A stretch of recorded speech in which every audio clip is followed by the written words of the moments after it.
Bueno, ez da inongo sekretua, geuk espero genitxuen emaitzak ez ditugula lortu.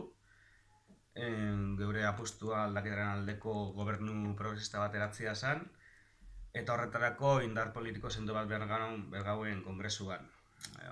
Guk nahi besterako ez da izan, eta tokatzen jakuna da, hausnarketa bat itxia, zergatik gure mezu hori ez behar bezala datu gizarte mailan. Eta irakurketa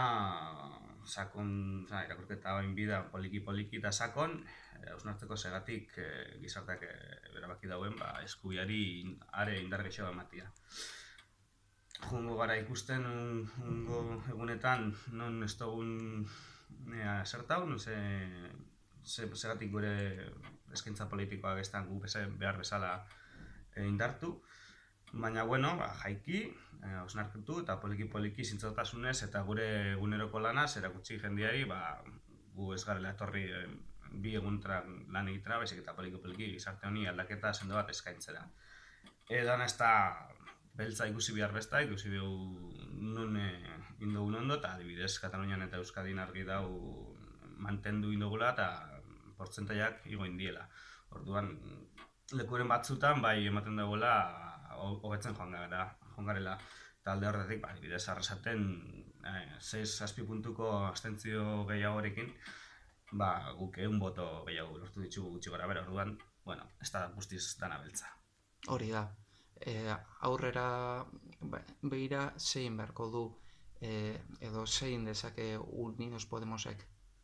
Bueno, lehenik eta behin, esan duten bezala, hausnarketa sakon bat, geldo bat, eta, bueno, oin gobernua eratzerako orduan, guk supatzen dugu poliki negoziak eta horretan, gure postura izango da antzerakoa, guk eskuak zabalik ditugu hitz egiteko, eta gobernu eskerti progresista baten aldeko aleginak berriro mahai gainean jarriko ditugu.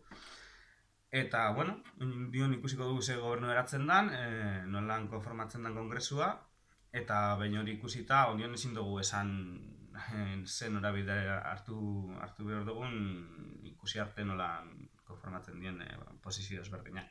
Baina argi dagoena da, jarretu behar dugula lan pilo bat itzen, jendia konbentzitzen gure politikak sinisten dugula, eta ez gara geldituko gizarte honek behar dagoen transformazio edo aldaketa hori sendotzen eta indartzen guk jarraiten behar dugu, horretarako torri gara, eta oinguan ez dugu garaipen hori lortu, baina ez gara besoak geldi geratuko. Bueno, Igor, gura badozu zerbait erantzun dakotik, zerbait azpimarratu edo zerbait gehitu aurrera? Bueno, bi urte Podemos esan existitzen, gaur egun kongresuan 3. indarra da, Euskadi mailan bozka aldetik, ez da noski ez dela berdina hauteskundeak eta orokorrak, baina hor dago emaitzak ordaz,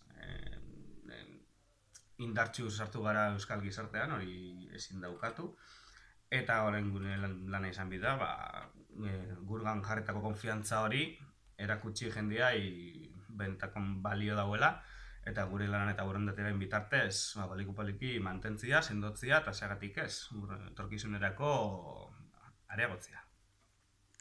Eskerrik asko, Igor. Zeuri kontzat.